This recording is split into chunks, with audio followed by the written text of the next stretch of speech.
Territoire d'info, Cyril Viguier. Bonjour et bienvenue dans la matinale d'info de Public Sénat et de Sud Radio avec la presse quotidienne régionale. Aujourd'hui, notre invité, c'est Roger Carucci. Bonjour Roger Carucci, vous êtes sénateur Les Républicains de Hauts-de-Seine. Et pour vous interroger aujourd'hui, Oriane Mancini de Public Sénat. Bonjour Oriane. Et Christophe Bordet de Sud Radio. Bonjour Christophe. Bonjour.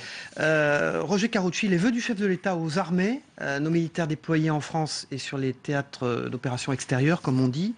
Un monde déstabilisé.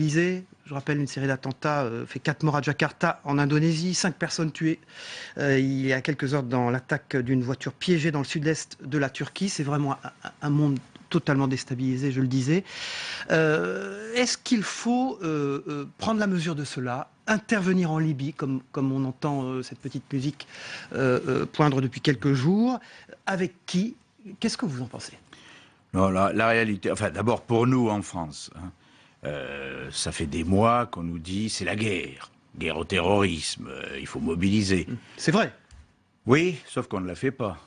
On l'a fait, on a certes envoyé le Charles de Gaulle au large de la Syrie, mais est-ce que sur le territoire national on fait réellement la guerre au terrorisme?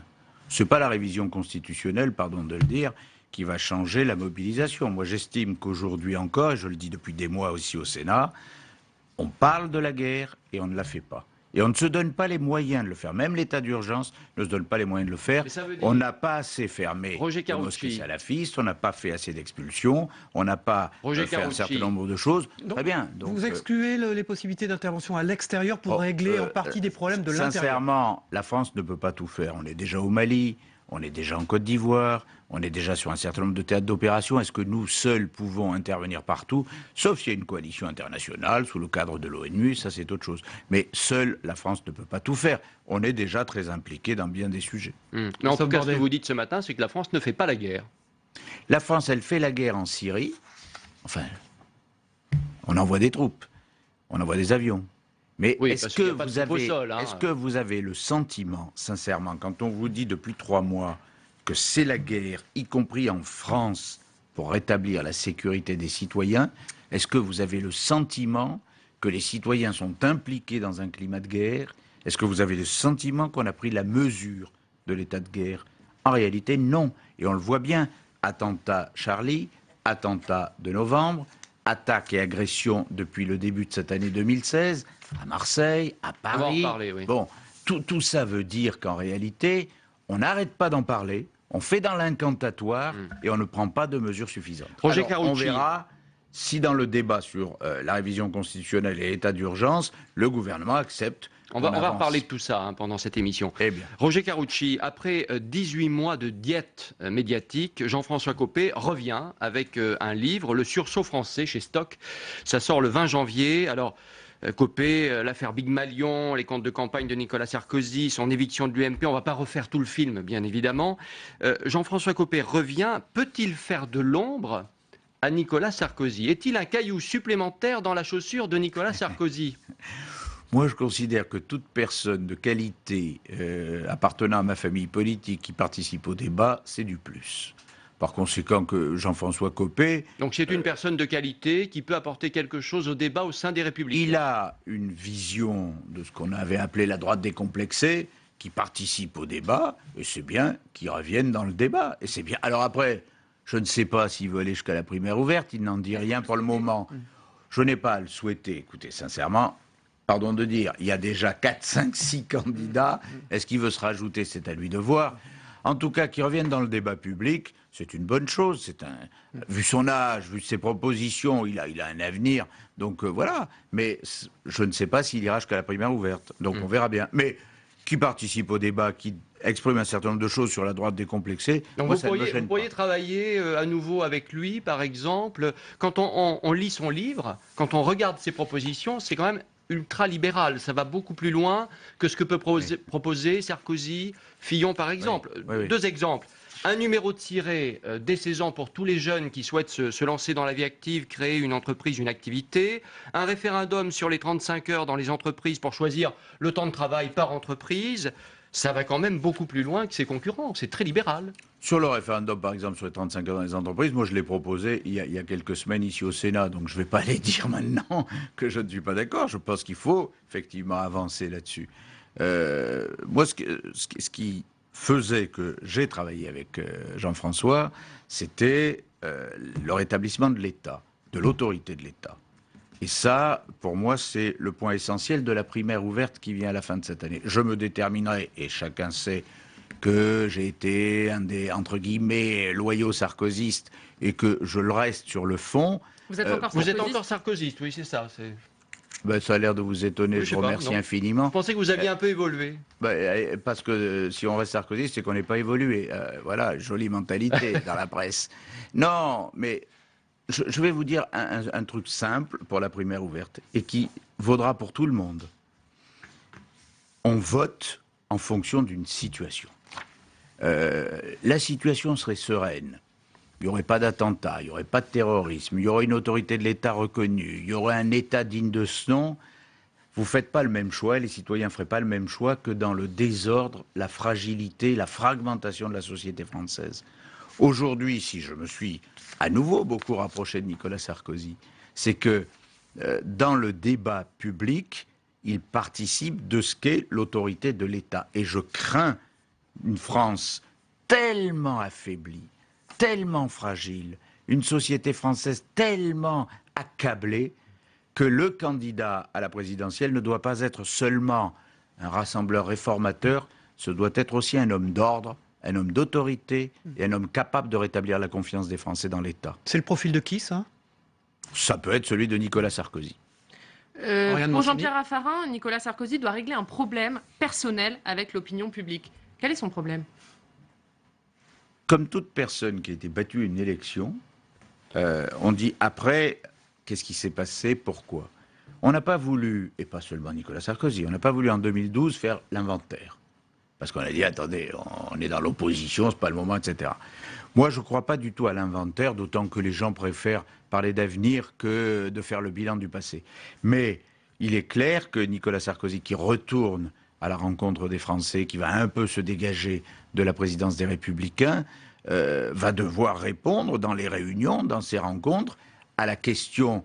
Mais ça, vous le proposez, pourquoi vous ne l'avez pas fait? Il faut qu'il recolle au terrain. Ça veut dire qu'aujourd'hui, il est quand même déconnecté de la réalité des Français. Ça veut dire qu'en 2014, quand il a dit « je reviens par la présidence de l'UMP », soyons francs, il reprenait un parti extraordinairement divisé, extraordinairement fragilisé. Il a retissé le lien. Maintenant, le parti a l'air toujours divisé quand même. Le parti a l'air divisé. Le parti a. Fillon tire dans un sens, Juppé tire dans l'autre. Parce qu'il y a la primaire ouverte, ça c'est normal. Mais enfin, le parti, il a quand même gagné les municipales, les départementales et quoi qu'on dise, les régionales. Il a accru son nombre d'adhérents. Si tous les partis politiques français étaient dans le même état, peut-être que la vie publique aurait une autre allure.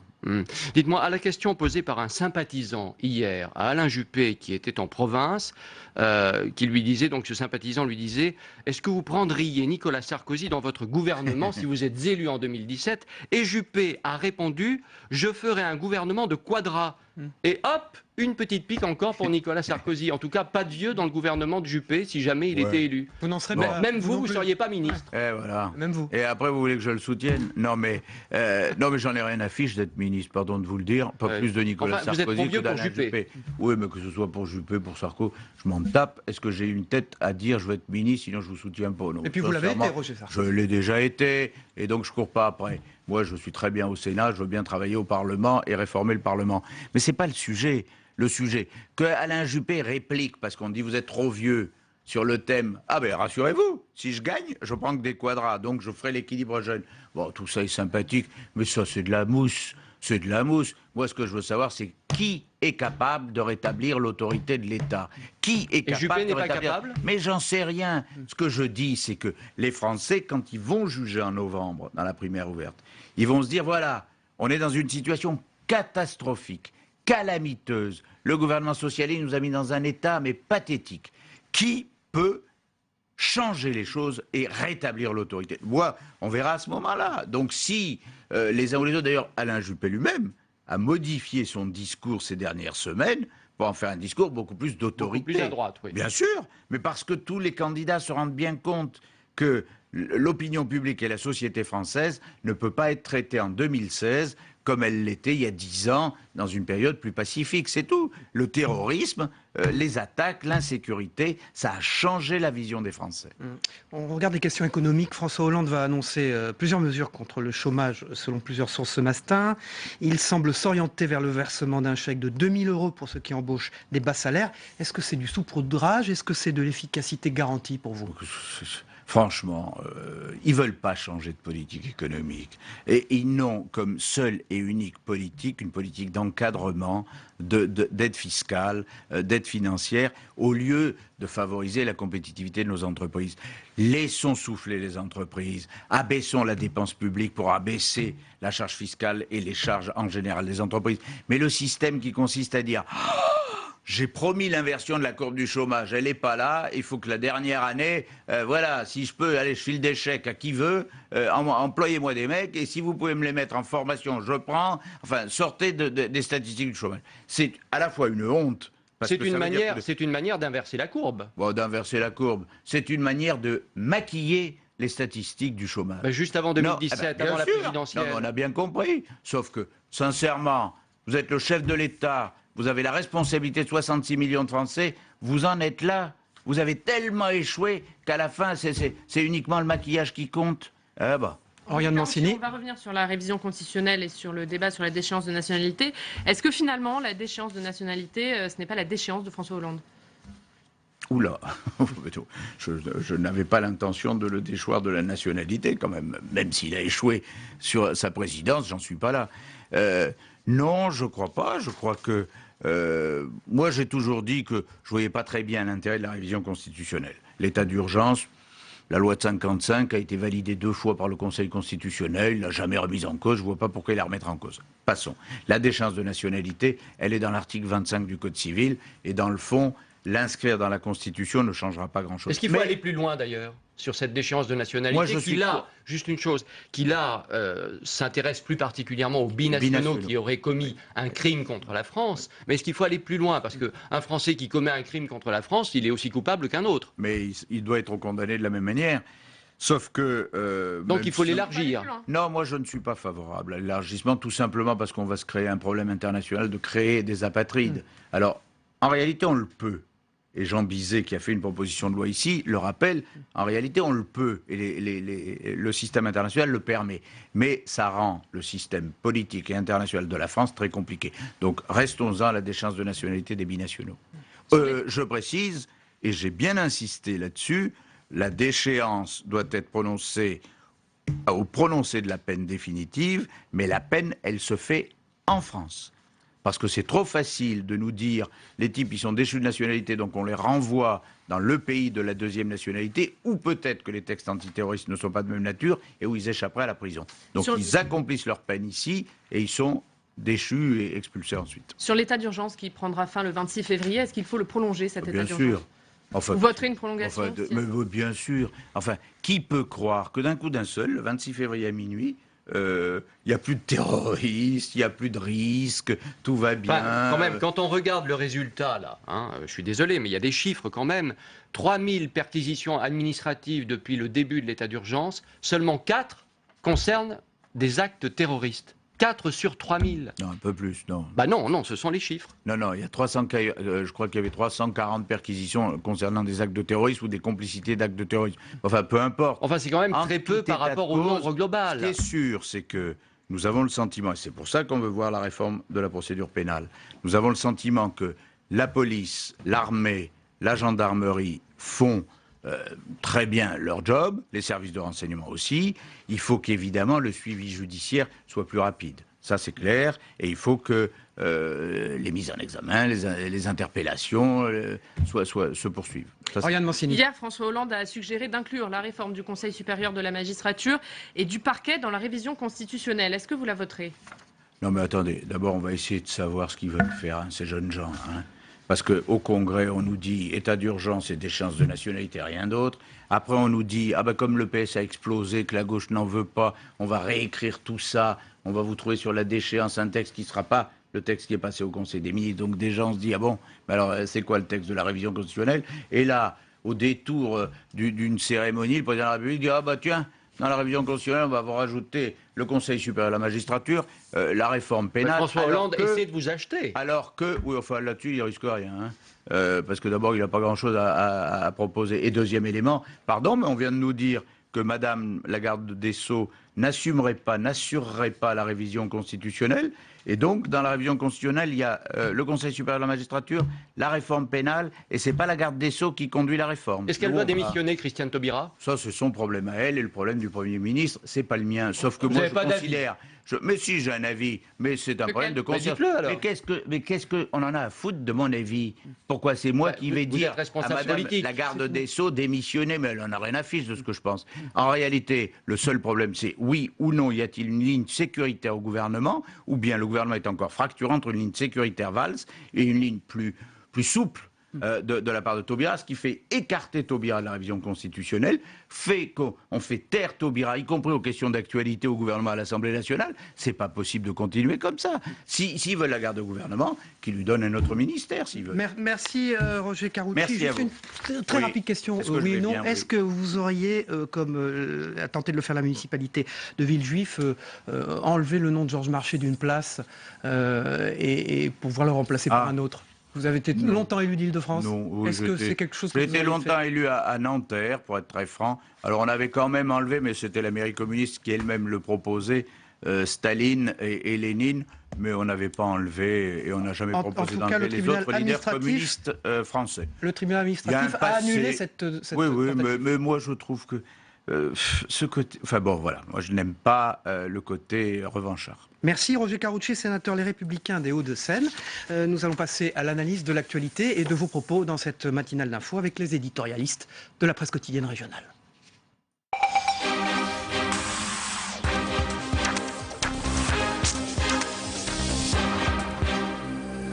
Voilà, bonjour Nathalie Moret, bonjour, vous représentez le bien public ce matin sur notre plateau, et Bernard Stéphan qui est le correspondant de La Montagne. Merci d'être présent avec nous.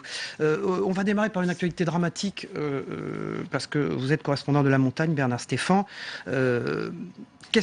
Cette avalanche qui évidemment traumatise le pays, on a vu depuis hier soir ces images terribles aux Deux Alpes.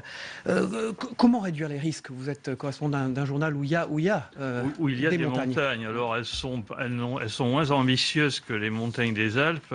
Elles peuvent être tout aussi terribles.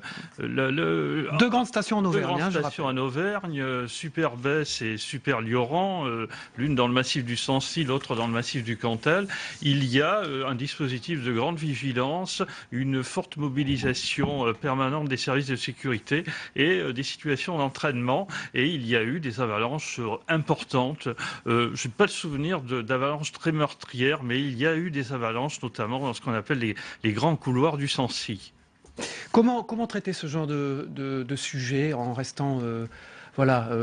proche des familles, en faisant attention à ce traitement-là. Faire attention, il faut donner les faits, et je crois qu'il faut aller voir des experts dans les stations qui connaissent la neige et qui connaissent les rythmes aussi qui sont imposés par les saisons. Et il faut sans doute, pour les skieurs, respecter les consignes. Ça, c'est très important. Nathalie Moret, on va revenir sur ce qu'a déclaré Roger Karoutchi dans cette matinale d'info. C'était notre invité ce matin, notamment sur le retour de Jean-François Copé, qui est l'actualité politique pour les Républicains. Est-ce un caillou dans leurs chaussures? Lui, Roger Karoutchi, a dit qu'il participe au débat, il représente la droite décomplexée. Au fond, c'est bien qu'il soit dans cette première course aux primaires.